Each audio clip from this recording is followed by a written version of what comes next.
Bonsoir et bienvenue à ce nouveau numéro de Champion. Et comme tous les dimanches, je vous retrouve avec beaucoup de plaisir sur les antennes de la Sen TV pour vous présenter des champions ou mieux vous faire connaître des champions. Notre invité de ce soir est quelqu'un qui a eu à emprunter plusieurs trajectoires. Il a commencé par l'enseignement, au lycée d'abord, jusqu'au plus haut niveau à l'université où il a été chef de département. Puis il est entré en politique. D'abord aux côtés du mythique Cheikh Anta Diop et a terminé au Parti socialiste. Et c'est là qu'il a arpenté les allées du pouvoir en siégeant au Conseil des ministres. Mais le fil conducteur de sa vie reste les lettres. Son œuvre fait partie de celles qui ont apporté un tournant majeur dans la littérature romanesque en Afrique noire francophone. Il est aujourd'hui auteur de 7 romans. Il a été une référence de l'université aux différents cabinets ministériels où il a eu à servir. Nous avons le plaisir d'accueillir ce soir sur le plateau de Champion M. Abdoulaye Elimane Kane. Monsieur le ministre, bonsoir. Comment allez-vous? Merci beaucoup. Et merci d'avoir répondu à notre invitation. Prenez place. J'ai envie de dire, monsieur le ministre, monsieur le professeur, c'est lequel de ces deux titres qui vous ravit le plus, qui vous satisfait le plus dans votre parcours? Il est certain que j'avais embrassé plutôt la carrière d'enseignant et pas la carrière d'homme politique. Mais comme il m'est arrivé d'exercer les deux, il faut les assumer parce que chacune de ces fonctions est arrivée dans ma vie, dans des circonstances à propos desquelles on pourrait parler un peu tout à l'heure. Mais tout compte fait, je suis resté enseignant jusqu'à ma retraite, puisque le parcours qui m'a conduit au gouvernement m'a quelque peu empêché pendant une période de poursuivre les enseignements et la recherche liés justement à cette fonction. Mais dès que j'ai pu retourner à mes études et à mes étudiants, je l'ai fait volontiers jusqu'à ma retraite. Jusqu'à votre retraite. Et justement, dans l'introduction, nous avons entendu tout à l'heure le docteur Pierre Raymond Ndiaye parler de cette période où il y avait beaucoup d'enseignants qui quittaient l'université pour aller au niveau du gouvernement. Et cela avait créé même un débat au sein de l'université. Est-ce que, pour votre cas personnel, cela a été un déchirement de quitter l'université pour aller au Conseil des ministres? Je voudrais d'abord remercier le professeur Loïs Ndiaye qui portait un témoignage sur notre parcours commun au niveau du département de philosophie. Remercier aussi tout ce que vous avez interviewé, Alassane Baro, également Cheikh Mokhtar Ba. Et dire que le professeur Aloïs Ndiaye a parfaitement raison. Lui-même a vécu quelque chose de semblable, puisque après avoir été chef de département, doyen de la faculté de lettres, il a exercé des fonctions sur le plan international comme vice-recteur de l'université francophone. Il est vrai que ça reste encore dans le domaine de l'enseignement, mais il avait quitté quelque peu les classes et les amphithéâtres. Un déchirement, oui et non. Un déchirement dans la mesure où le temps qu'on passe dans la haute administration, ça a été mon cas pendant 10 ans. Directeur cabinet, conseiller du président, puis ministre pendant 7 ans. Je n'ai pas pu faire les publications, l'encadrement indispensable d'étudiants faisant la maîtrise ou préparant le doctorat pour accéder au grade supérieur. Lorsque j'entrais au gouvernement, j'étais maître de conférence. Pour devenir professeur, il aurait fallu faire cela. C'est donc seulement à mon retour en 2000 au département de philosophie que j'ai pu franchir l'étape dernière, c'est-à-dire donc présenter un dossier pour passer professeur titulaire. De ce point de vue, évidemment, il y a un déchirement, raison pour laquelle d'ailleurs le professeur Aloïs Ndiaye l'évoque dans son interview. À un moment donné, des étudiants ont écrit au président Diouf ou l'ont interpellé par voie de presse pour dire renvoyer nos enseignants à l'université. Nous en avons davantage besoin là, etc. Il pensait à moi, il pensait également au professeur Serigne Diop, qui était professeur de droit constitutionnel. Par la suite, d'autres iront au gouvernement, comme le professeur Mamoussé Diagne et plein de mots. Mais à l'époque, il le disait, je crois qu'il y avait Souleymane Bachir Diagne, il y avait plutôt le professeur Serigne Diop, et moi-même au gouvernement ou dans les dans les allées de l'administration, de la haute administration. Tout à fait. Et nous allons donc, à travers un reportage, le reportage qui va suivre d'ailleurs, essayer de retracer quelques faits saillants du parcours du professeur Abdoulaye Elimane Kane. Un parcours qui, je vous l'ai dit, a commencé par l'enseignement, a bifurqué par la politique, en passant par la production littéraire, avant d'arpenter les allées du pouvoir. Abdoulaye Elimane Kane, de l'université au building, est un reportage signé FC Média.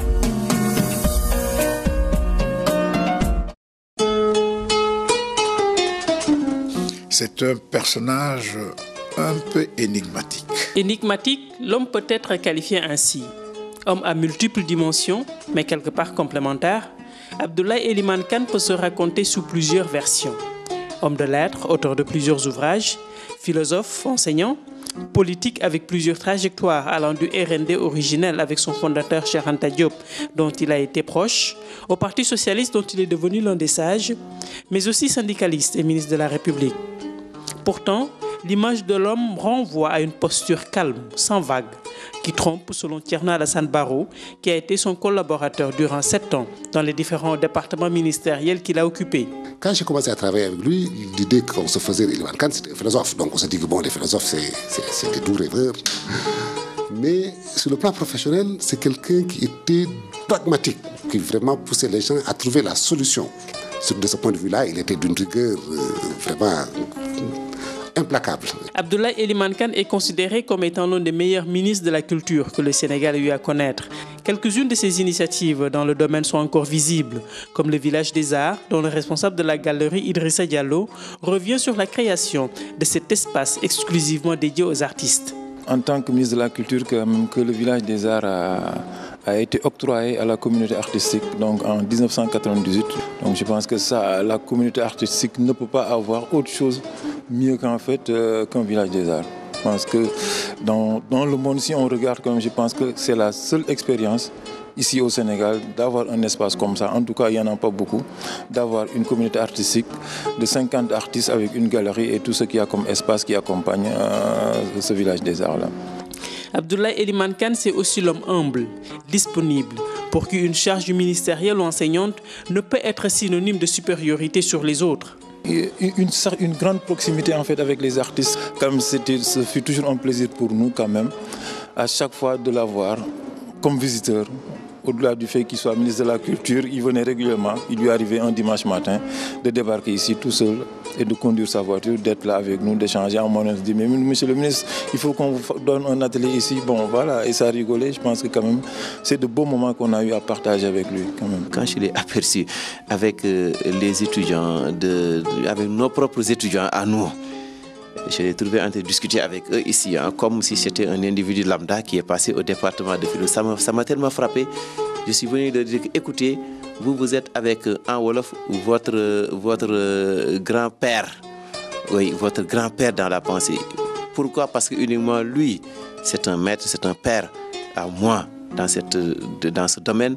Alors puisque vous, c'est moi qui vous ai initié, donc lui, il est votre grand-père. Alors là, ça le fait éclater de rire, ce qui fait que, à la limite, ce n'est pas un artifice chez lui, mais ça fait partie de son propre être. Oui, il s'est manifesté tel qu'il est, et c'est la raison pour laquelle il y a cette constance de l'avant-chef de département au chef de département jusqu'à aujourd'hui, et je suis sûr et certain que ça continuera. Pour Thierno Alassane Barrow, Abdoulaye Elimane Kane, durant son passage dans les 2 départements ministériels qu'il a eu à gérer, la communication et la culture, a eu à poser son empreinte avec vision et clairvoyance. Le premier qui me vient à l'esprit au ministère de la Communication, c'est la mise en place de ce qui est aujourd'hui la RTP, l'Agence de régulation de télécom. Parce que comme vous le savez, jusqu'à cette période-là, il y avait des monopoles publics aussi bien dans les télécoms que dans l'audiovisuel. C'est avec lui qu'il y a eu les ouvertures vers le privé. Donc les premières radios privées, les premières conventions entre l'État et les radios privées, le Sud et d'autres, c'est avec lui que ces conventions-là ont été signées. Et donc pour gérer la concurrence qui se mettait en place, il fallait un organe. Dans un premier temps, c'était un organe public, donc une direction. Et donc c'est lui qui a posé les bases de ce qui est aujourd'hui la régulation aussi bien des télécoms que de l'audiovisuel. Il a fait également une autre chose qui est dont on ne parle pas assez, c'est une rencontre internationale que les radios communautaires avaient organisée à Dakar. Sur le moment, ça paraissait anodin, normal, juste une rencontre de radio, mais je crois que l'effet dans la libération de la parole audiovisuelle a été absolument décisif. C'était quelqu'un qui croyait donc à la liberté d'expression, qui était un démocrate et qui a convaincu, je crois, les autorités publiques à aller dans le sens de l'ouverture, aussi bien pour ce qui concerne les télécoms que pour ce qui concerne l'audiovisuel. Évidemment, il y a eu le combat des hommes de communication, mais il était un homme convaincu de ça et il a eu à porter ce projet-là au sein du gouvernement. Au-delà de son statut d'homme de lettres, il a également été un manager hors pair qui a su redonner vie au ministère de la Culture, aussi bien à l'interne qu'à l'externe.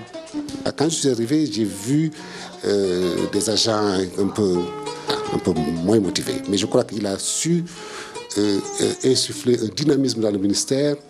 J'ai constaté moi-même de visu des progrès que des gens faisaient dans leur façon de travailler, dans leur façon même de rédiger. Ça, vraiment, il a eu ce leadership moral et ce leadership professionnel qui a fait que le ministère de la Culture, pendant cette période de 1995 à 2000, a pu réaliser beaucoup de choses, a pu surtout avoir le respect de toutes les institutions publiques et même le respect des partenaires internationaux, même la Banque mondiale. C'est avec lui qu'on a parlé pour la première fois des projets de soutien à l'industrie culturelle. On a réussi à redynamiser cette école, à y intéresser des jeunes Sénégalais qui ont fait donc les filières d'animateurs culturels. Et je dois dire d'ailleurs au passage que je me demande si depuis lui, on a encore recruté des animateurs culturels. Vraiment, il s'est bagarré, malgré les difficultés qu'il y avait à ce moment-là de faire recruter par la fonction publique. Il s'est bagarré pour que les promotions qui sortaient de l'école des arts pendant son magistère soient recrutées dans la fonction publique. Cette redynamisation du secteur culturel lui a valu une reconnaissance internationale, saluée par ses pairs. Je revois encore le ministre français de la Culture venir ici à Dakar, le décorer à l'ordre des arts et des lettres de la République française. C'était une cérémonie très importante. Il a refait donc de Dakar un bastion fort de la culture. Mais on peut dire que c'est quelqu'un qui s'était déjà forgé la même réputation dans le milieu littéraire et philosophe. La vie de Sahal Poulard, né à Kaï, au Mali, du fait des affectations de son père, interprète dans les tribunaux à l'époque coloniale, a comme fil d'Ariane la philosophie, matière qu'il enseigne au lycée Blaise Diagne d'abord, puis à l'université, où il deviendra par la suite le chef du département de philosophie. Sherba, maître assistant aux 10 départements, raconte. De par ce que son successeur, qui a été mon professeur aussi, Ousseynou Kane, et les collègues qui ont partagé avec lui cet univers, ils ont relevé un homme du consensus. C'est important, un homme du consensus. Et un homme du consensus n'est rien d'autre qu'un homme qui sait faire du management, un homme qui sait gérer la diversité. C'est important aussi, les différences et les identités, quand quelqu'un parvient à les réunir dans une diversité, un homme qui était très ouvert. Lors de ses années étudiantines, Sherba était profondément marqué par le professeur Kane, qui l'a renforcé dans l'orientation qu'il avait décidé de donner à ses études. J'étais dans un dilemme, voulant me spécialiser en philosophie et études africaines, ce qu'on appelle communément philosophie africaine. Il me fallait au moins trouver quelque part où me ranger pour bénéficier au moins de cet encadrement. Mon titre de DEA s'inscrivait directement dans la logique d'une partie de ce séminaire et du coup, après avoir suivi 1 ou 2 enseignements du professeur Abdoulaye Eliman Kane, je me suis dit que tiens, j'ai trouvé effectivement ce qu'il me fallait pour faire mes travaux de 3e cycle. Avec le professeur Aloïse Raymond Ndiaye, c'est un autre Abdoulaye Eliman Kane complètement décalé qu'on découvre. Si on est resté lié aussi longtemps, c'est parce que j'ai découvert en lui quelqu'un qui aimait rire et qui savait rire. Alors c'est le rire qui nous lie, si vous voulez. Il a beaucoup d'humour, il aime bien plaisanter, il aime ce qui est beau. les belles dames, n'en parlons pas, puisqu'il écrit même des ouvrages sur leur parfum. Ancien chef du département de philosophie, Aloïse Raymond Ndiaye revient sur la spécificité de ce département que Abdoulaye Elimane Kane a également eu à diriger après lui. Quand je l'ai rencontré au département de philo, moi j'étais chef du département de philo. Et j'ai apprécié chez lui dans la gestion d'un département de philosophie à la faculté des lettres à Dakar, qui était une faculté remuante et le département de philosophie difficile, quelqu'un qui savait établir les équilibres. Donc je me suis beaucoup appuyé sur lui. J'ai eu sans qu'il soit, si vous voulez, sur le plan administratif, un responsable, mais il assistait à toutes les réunions du département, il intervenait correctement, il me donnait des conseils. J'ai eu des coups durs en tant que chef de département, et c'est lui qui dans un moment où je ne savais pas très bien quelle voie adopter ou quelle décision prendre, c'est lui qui me suggérait de convoquer le département, par exemple, de convoquer les étudiants et d'établir des relations de dialogue qui facilitaient également la confiance entre les différents parties qui intervenaient. Donc de ce point de vue-là, je crois qu'il a été, pour moi, pendant tout le temps que j'ai dirigé ce département, quelqu'un de très, très positif pour la marche de ce département. Dans l'histoire, notre pays a toujours su jouer sa partition, aussi bien dans le domaine de la culture, de l'enseignement, tout comme de la politique, où il a souvent été cité en exemple. Et Abdoulaye Elimane Kane fait partie de ceux qui ont maintenu cette flamme toujours vive à travers son parcours d'enseignant, de philosophe, d'homme de lettres, mais aussi de républicain. La culture de façon générale au Sénégal était entre de très bonnes mains. Je suis sûr que ça continue encore aujourd'hui. Mais ces gens-là, ces hommes-là ont posé les bases sur lesquelles on peut continuer l'œuvre de Senghor, sur lesquelles également on peut bâtir vraiment des politiques culturelles dignes de l'histoire de notre pays.